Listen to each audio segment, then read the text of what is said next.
Voilà, le message de ce matin, ce sera un témoignage de ce que j'ai vécu cet été, le 22 juillet et les 3 jours suivants. Son titre, « Mes 3 jours avec Dieu et Jésus ». Alors, excusez-moi si certaines choses j'ai déjà partagées avec des frères et sœurs, mais je vais commencer par une toute petite rétrospective des différents moments qui ont changé ma vie. Le premier, c'est le 7 janvier 1967, dans ma 21e année, la rencontre avec Suzy que Dieu a mis sur mon chemin. Suzy était un instrument dans les mains de Dieu pour me ramener et m'amener au Seigneur. À cette époque, il ne fallait plus me parler de Dieu d'un père fouettard. Suite à environ 6 ans de service et d'humiliation au nom de Dieu dans un orphelinat catholique. Deuxièmement, il y a 25 ans, on avait quitté une assemblée assez légaliste. On débutait dans une église évangélique et on avait un week-end d'église. À la louange, tout d'un coup, je suis tombé à genoux et j'ai réalisé que j'avais une étiquette de chrétien. Je n'étais pas né de nouveau. Et j'ai pleuré sur mon état spirituel. Terrible, terrible. Ma carapace a été brisée. Depuis l'âge de 6 ans, je n'avais jamais pleuré. Depuis l'entrée à l'orphelinat, dans ma tête et dans mon cœur, je m'étais juré, vous ne verrez pas ma tristesse, ma souffrance et mes pleurs. Environ 50 ans sans larmes. Mais voilà, Dieu a changé mon cœur de pierre en un cœur de chair. Et puis il était par petites doses, parce qu'il était coriace. Ce jour-là, je peux vous dire, j'ai pleuré des litres, des larmes de guérison. Troisièmement, c'est l'événement qui a changé ma vie, c'est lorsque je suis arrivé à la retraite. Tout d'un coup, je n'étais plus rien, plus chef, plus rien du tout, plus à commander, plus rien, calmiero de service. Et là, j'ai eu une rencontre avec Dieu dans mon carnotset, où on a partagé pendant plus de 3 heures le psaume 22. Eh bien, je peux vous dire que je suis sorti, mais rebâti, solide comme il faut. Voilà. Et puis, il y a le dernier truc, le 22 juillet, c'est le début de mes 3 jours avec Dieu et Jésus. Alors, pour commencer, je vais prendre les choses dans le sens du déroulement des événements. Le samedi 22 juillet à midi, je me mets à table et tout d'un coup, sans avertissement, crac, je m'écroule par terre. J'entends une voix dans le lointain, c'est « Suzy, tu fais quoi? Qu'est-ce qui t'arrive ?» Je me relève, je dis ben, « Moi, je ne sais pas ce qui s'est passé. » Absence totale, environ 10-15 secondes, je ne sais pas. Un peu surpris, mal à l'épaule, une bonne bosse. Et la vie continue, sans réaliser ce qui m'était arrivé à part ma femme. L'après-midi à 16h, une sœur de notre groupe de prière, on a un groupe maison, qui vient depuis plus de 7 ans, baptisée catholique, est venue au Seigneur et avait dans son cœur mais une soif de se faire baptiser par immersion. Suite à sa demande, cela s'est fait chez nous, préparation et tout. Elle avait invité toute sa famille catholique pour montrer sa foi et témoigner. Il y avait des incrédules, des incroyants. « Oh, tu vas dans une secte !» Et puis voilà, le baptême s'est bien déroulé. Alors, je l'ai laissé une demi-heure sous l'eau, parce que, non, elle avait un cœur tellement chaud pour Jésus que ça tempérait l'eau. Non, alors, ne vous inquiétez pas, elle est là ce matin, elle est venue à notre église ce matin avec sa nièce. Alors, mais elle est là, donc elle a tenu le coup. Alors, j'ai expliqué ce que représentait le baptême par immersion, partagé la parole de Dieu. Ça s'est bien passé physiquement pour moi. Je ne suis pas tombé dans la piscine. Ma chute du midi oubliée. Satan n'a pas pu perturber la cérémonie. Ouf! Vers 18h, repas sur la terrasse avec les invités de sa famille, de notre groupe de maison, un couple de l'église. Je vais chercher mon assiette avec 2 belles tranches de jambon fribourgeois à la borne. J'arrive à la table, vers ma table, à une table vers des invités, je m'écrase sur la table. Comme à midi, sans avertissement. Alors tout va très vite, le 144, ambulancier super. Monsieur, vu les symptômes, il faut aller à l'hôpital. Ah, non, mais il faut aller à l'hôpital. Alors, en route pour Morges, voilà, vers 19h. Alors arrive ma première question. Marc, étais-tu prêt à la rencontre de ton Dieu? Il m'est venu ce passage de Amos 4,12 qui s'adresse à Israël, mais ce 22 juillet 2023, il s'adresse à moi. Prépare-toi à la rencontre de ton Dieu. Grande question, est-ce que j'étais réellement prêt? Est-ce que j'ai encore des choses, des pensées, des péchés à régler? Eh bien, moi je vais vous dire une chose, Quand tu pars en une fraction de seconde, sans avertissement, tu n'as pas le temps de te poser toutes ces questions. Il faut être prêt avant de te les poser, sinon, trop tard. Écoutez, mes frères et sœurs, pour les plus anciens, vous connaissez tous ces vieilles traditions. Moi, j'appelais ça des tortures de ma mère, c'était de faire les affronts de printemps. Il fallait que je vide ma chambre, enlever tout le chenil, toute la poussière, passer la paille de fer, encostiquer, tout remettre en place. Après, ça sentait bon, tout ça. Et on dormait bien. Mais pour notre vie, n'attendons pas une année pour faire les affronts de notre cœur.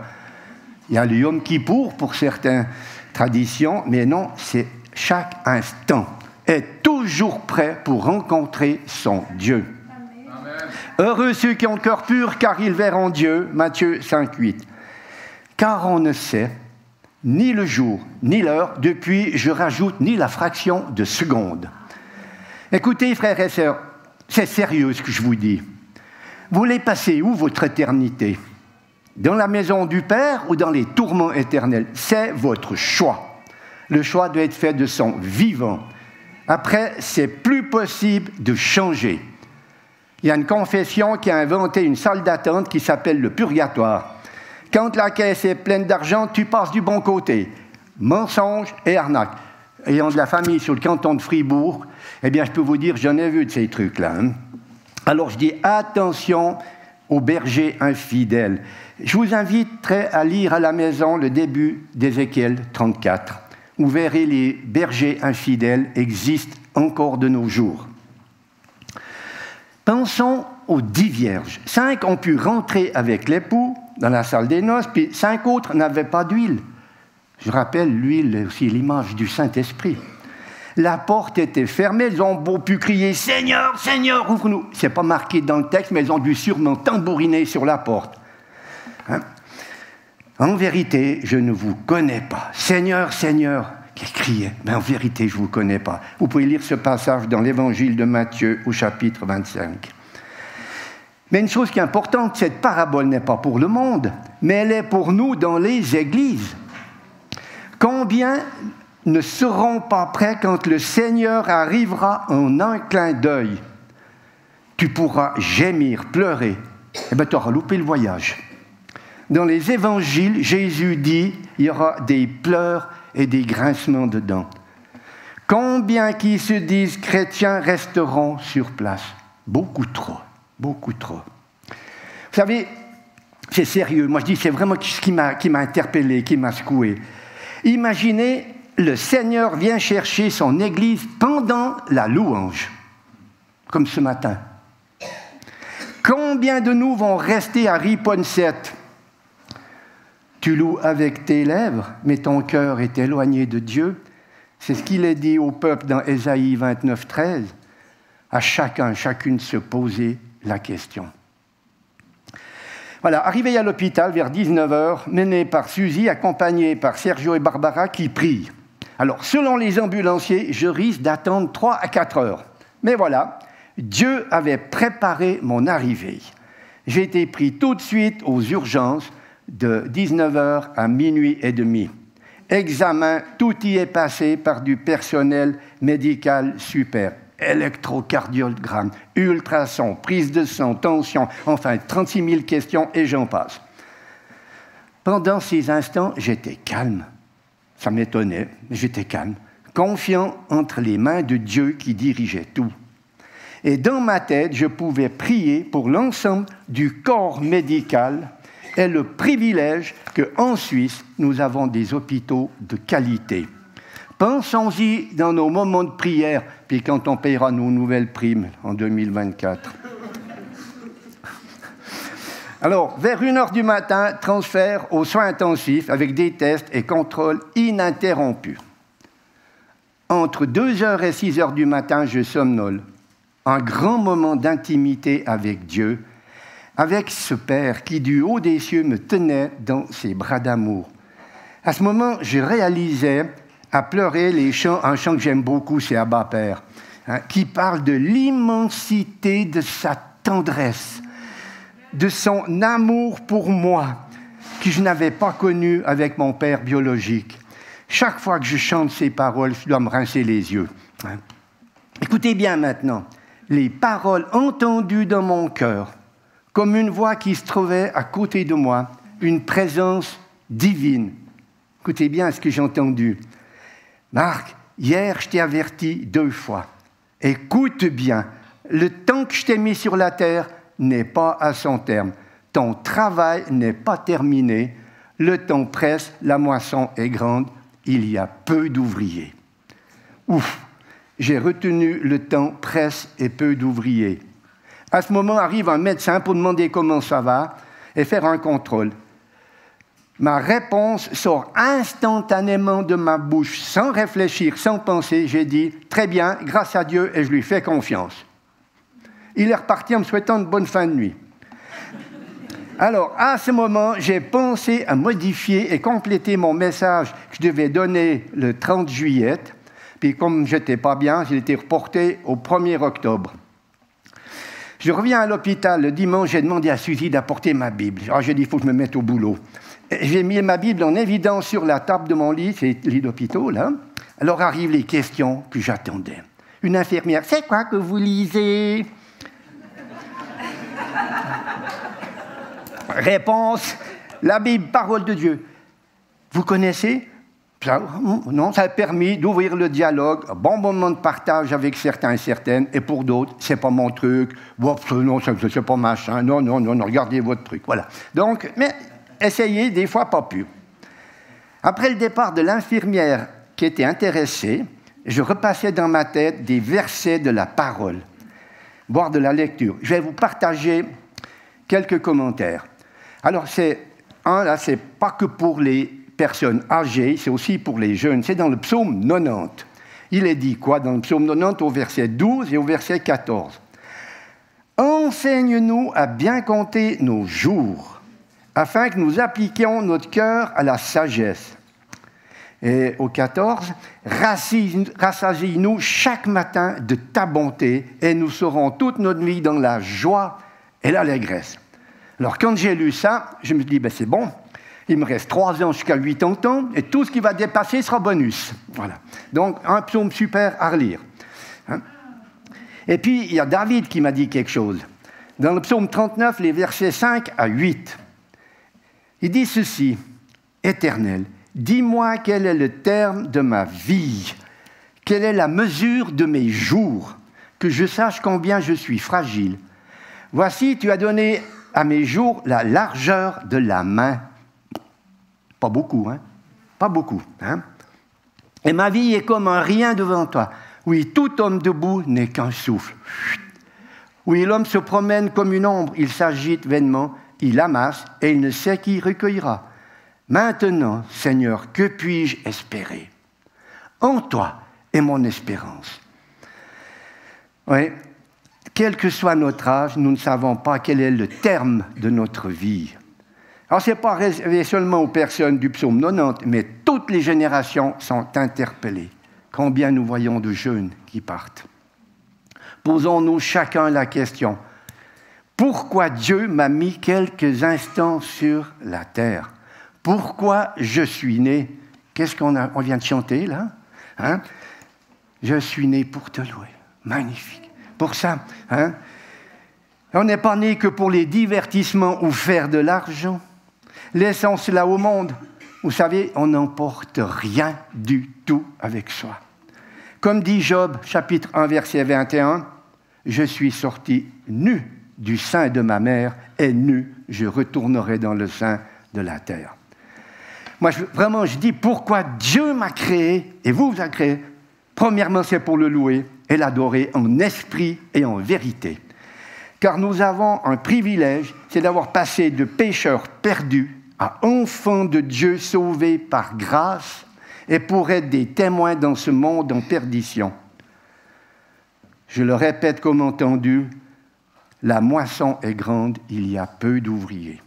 Dans l'évangile de Jean, au chapitre 4, Jésus dit « Levez les yeux et regardez les champs qui blanchissent pour la moisson. » Juste avant, Jésus dit « Il y a encore 4 mois jusqu'à la moisson. » Vous avez tous vu des champs de blé, ils passent du vert, ils changent de couleur. Ça va très vite. Donc, ces 4 mois peuvent aller très vite. Alors, le dimanche à midi, parce que les jours avancent, je pense au repas canadien qu'il y a chez nous à la maison avec les frères et sœurs de l'Église. Il y en avait une vingtaine. Je vais vous dire, à l'hôpital, j'ai demandé de pouvoir y aller, ils ne m'ont pas laissé sortir. Non, mais rien à eu faire. Non. Alors, à toute l'équipe qui est venue chez nous, moi, je leur dis merci, parce qu'en plus, ils ont tout rangé, ils n'ont pas laissé Suzy faire tout seul. Ils ont été super. Et cerise sur le gâteau, ils ont encore prié pour moi. Merci, mes frères et sœurs. Le soir arrivent les médecins. Voilà, nous avons tous les résultats et vus avec la cardiologue. Quand on me dit la cardiologue, je me dis, je ne savais pas qu'il y avait des femmes cardiologues. Alors moi, je vais vous dire, après Dieu et le Seigneur, il n'y a que les femmes qui peuvent bien connaître le cœur des hommes. On me dit, il y a des ruptures de connexion entre le cœur et le cerveau. J'ai dit au médecin, ça me rassure, c'est que j'ai encore un cerveau. Alors, voilà. Alors, des coupures de quelques millisecondes. La pose d'un pacemaker sera effectuée lundi. Des explications me sont données. Alors, je me retrouve seul et je prie. C'est devenu une très bonne habitude depuis mon entrée. Je vais vous dire sincèrement, je crois que de ma vie, je n'ai jamais autant prié que ces 3 jours. Oh là là, je vais à la médaille d'or, là. Ma prière principale est pour Suzy, qui a besoin de moi. Mon Dieu, mon Seigneur, je te fais confiance, garde-moi en vie, car elle a encore besoin de moi. Et puis, j'ai aussi prié pour nos 2 enfants, qu'ils ouvrent leur cœur au Seigneur, parce que si le Seigneur vient, moi, j'aimerais qu'ils fassent partie du voyage. Voilà. Arrive l'intervention lundi soir. Attachez vos ceintures. C'est le moment le plus intense de ces 3 jours. Je passe de mon lit sur la planche d'opération, dure et étroite comme un plongeoir de piscine. Ils n'avaient même pas mis une peau de mouton dessus. Il y a 7 personnes autour de moi. On m'attache les bras le long du corps. Je sens la panique qui va arriver. On me met un drap devant la tête, devant mes yeux. Ma claustrophobie refait surface. Je perds le contrôle. C'est à ce moment-là que je pense très fort à Jésus, cloué sur la croix. À nouveau avec le psaume 22, comme il y a 13 ans. Le premier verset qui vient dans ma tête, c'est le verset 17. « Ils ont percé mes mains et mes pieds. » Attendez, percés par des clous, pas attachés comme moi. Dans un chant, on chante « attaché à la croix ». J'aime pas tant cette parole, on devrait dire « cloué à la croix ». Mais dans ce chant, les paroles sont belles quand même. Mais il était sur cette croix pour mon bien. Alors que Jésus est sur la croix à cause de moi pour effacer mes péchés. Et comme dit dans Ésaïe 53, 7, il était maltraité et opprimé, il n'a point ouvert la bouche, semblable à un agneau qu'on mène à la boucherie. Je me dis, mais Marc, Jésus n'a pas eu d'anesthésie locale. C'est à vif que les clous ont été plantés. Vous savez, vous allez dire que je suis fou, mais c'est comme si j'entendais résonner les coups de marteau dans ma tête à ce moment-là. Il devait y en avoir plusieurs qui le tenaient. Que de souffrance. C'est horrible. D'un coup, j'entends les bip-bip de l'appareil, parce que j'entendais ce truc-là. Bip, bip. Tout d'un coup, bip, bip, bip, bip, ça commence à s'accélérer. Oh là là. Puis dans ma prière, je dis, Seigneur, s'il te plaît, tu peux ralentir la cadence. Tout, et ça revient normal. Ouf. La cardiologue, ça va? Oui. Oui, ça va bien, merci. Et puis je pense au psaume 22, 15. Jésus dit, mon cœur est comme de la cire, il se fonde dans mes entrailles. Oui, le cœur de Jésus a fondu d'amour pour chacun de nous. C'est magnifique. Puis après, vient le verset 2 de ce psaume. Mon Dieu, pourquoi m'as-tu abandonné? Et là, je me dis, mais c'est quand même terrible. Jésus était abandonné par son Père, abandonné par ses disciples. Il y en a même un qui l'a renié avant. Puis toi, Marc, tu n'es pas seul. Il y a 7 personnes autour de toi qui s'occupent et c'est pour ton bien. À nouveau, ce bip-bip qui redémarre à fond, en plus avec une alarme. Alors, Seigneur, s'il te plaît, la deuxième fois, je n'ai pas le temps de finir ma prière, que c'était revenu à la normale. Et il me vient ce verset 21 du psaume 69.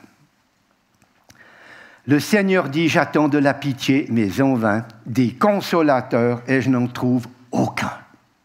Pour moi, pas de problème. Il y avait ces 7 personnes, et le Seigneur était présent. Je sentais sa présence.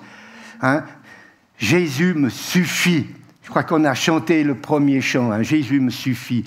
Il était là. Quelle intimité. Merci Seigneur. Voilà que j'entends à nouveau la cardiologue. J'ai un problème, le fil ne passe pas à la bonne place. Alors dans ma tête, dans mon cœur, je dis, Seigneur, tu es mon guide. Alors guide-moi ce bout de fil, s'il te plaît. D'un coup, j'entends la cardio. C'est bon, c'est OK, il est passé du bon côté. Oh là là, encore merci Seigneur. La cardiologue me demande si ça me fait mal. Si elle doit me refaire une piqûre, parce que je sens qu'elle est en train de pousser, là, sur le côté, de mettre le pacemaker en place. Moi, j'étais certain qu'elle avait été chercher un pavé à la rue de Bourg. Pas de douleur. Réponds, non, rien. Dans mon cœur, encore une grâce de Dieu. Voilà, encore une grâce de Dieu. Elle a l'air étonnée, moi pas. L'intervention est terminée. Dans ma tête, de tout mon cœur, j'exprime ma reconnaissance. Pendant 1h10, Jésus était à côté de moi. Encore quelques contrôles et vers 21h, retour aux soins intensifs. À ma place, on m'apporte une assiette de crudité. Je ne savais pas qu'on avait encore à manger. Ils sont excusés parce que la cuisine était fermée. Je leur dis, c'est possible d'avoir un verre de rouge pour fêter ça? Il m'a dit, non, demain, si vous rentrez à la maison. Ils étaient étonnés parce que j'étais toujours de bonne humeur à l'hôpital. Mardi matin, je suis bien. Je réalise que je suis un miraculé. Moi qui voulais voir des miracles, il s'est produit en moi, physiquement et spirituellement. Je reviendrai sur le miracle spirituel. Je vois la vie tout à fait différemment. Arrivent 2 médecins et je pense la chef de l'hôpital, ils sont étonnés. Un rapide contrôle, tout est OK. La dame, là, elle me dit, juste une remarque, monsieur, selon les notes que j'ai, les réponses que vous avez données, vous êtes très actif, voire hyperactif. Vous devrez apprendre à vous calmer et lever un peu le pied. Et, je lui ai répondu, oui, madame, il me semble que j'entends ma femme. Et c'est le retour à la maison. Je suis heureux. Et dans ma tête, c'est la défile de questions et de reconnaissance. Ça, c'est la première partie. La deuxième partie, c'est ce que j'ai réalisé ces 3 jours. Il y avait encore plusieurs choses qui m'ont été révélées en méditant la parole. J'avais le temps. Mais une qui était très importante, qui m'a beaucoup interpellé, c'est comment je prenais parfois la Sainte Seine. Alors, vous connaissez ce passage, mais je vais le relire. Je vais relire 1 Corinthiens 11 et versets 23 à 28. « Car j'ai reçu du Seigneur ce que je vous ai enseigné. C'est que le Seigneur Jésus, dans la nuit où il fut livré, prit du pain, et après avoir rendu grâce, le rompit et dit, « Ceci est mon corps qui est rompu pour vous. Faites ceci en mémoire de moi. » De même, après avoir soupé, il prit la coupe et dit, « Cette coupe est la nouvelle alliance en mon sang. Faites ceci en mémoire de moi. Toutes les fois que vous en boirez, car toutes les fois que vous mangez ce pain, que vous buvez cette coupe, vous annoncez la mort du Seigneur jusqu'à ce qu'il vienne. C'est pourquoi celui qui mangera le pain et boira la coupe du Seigneur indignement sera coupable envers le corps et le sang du Seigneur. Que chacun donc s'éprouve soi-même et qu'ainsi il mange du pain et boive à la coupe. » En réalité, est-ce qu'on réalise ces paroles que je viens de lire là? Ou c'est par habitude que chaque dimanche, nous prenons la Sainte Seine? Et la question que je me suis posée, est-ce que selon mon comportement de la semaine, je passe par-dessus sans réaliser que j'ai offensé Dieu? Oh, c'est pas bien grave, c'était juste une petite critique. Je vous dirai pas pour qui, hein, mais si c'est le cas, je dis danger. Parce que lorsque je critiquais, moi j'avais toujours un joker pour me justifier. Ah, c'est pas une critique, c'est juste un constat. Si elle a un mauvais caractère, c'est pas une critique, c'est un constat. Hein. Voilà. Ben, il faudra que je jette et mette à la poubelle mon joker. Hein, et à la place, apprendre à prier pour la personne au lieu de la critiquer. Maintenant, ce n'est pas moi qui vous le dis, mais la parole. Un verset qui m'a interpellé, c'est le 28, que chacun s'éprouve soi-même et qu'ainsi il mange du pain et boive de la coupe. Pour commencer, il est dit de s'éprouver soi-même. J'ai eu cette pensée, ne regarde pas à ton frère ou à ta sœur, cela ne va pas justifier tes actes. C'est entre Dieu et eux. Ce n'est pas toi qui vas les éprouver. Marc, commence par balayer devant ta porte. Oui, Seigneur, il faudra me donner un balai. Oui.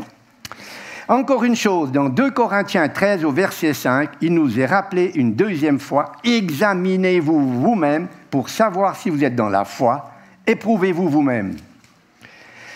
Ce n'est pas une option, c'est un ordre. Car beaucoup de chrétiens attendent tout de l'autre, de l'Église, du pasteur. Moi, j'attends, je viens à l'Église, c'est déjà bien. Eh bien non, chacune, on est responsable de régler sa situation. Un autre ne peut pas s'éprouver à ta place. Alors, on doit obéir. Dans le passage que nous venons de lire de 1 Corinthiens 11, il est dit « Faites ceci 2 fois, faites ceci en mémoire de moi ». Je peux vous dire que j'ai beaucoup pensé à cette phrase lors de l'intervention, en me rappelant les souffrances du Seigneur. Et depuis, c'est avec une plus grande reconnaissance, plus d'amour pour celui qui a payé et effacé par son sang tous mes péchés que je prends la Sainte Seine. Je dis encore merci Seigneur. Dernier point, depuis cette intervention, cet avertissement, une chose a changé dans ma vie. Oui, j'ai pris un petit coup de vieux, comme on dit. Je dois faire attention, arrêter certaines activités, mais important. C'est l'être intérieur qui, à nouveau, a changé et qui doit encore changer. Dieu n'a pas fini avec moi. Il n'a pas fini.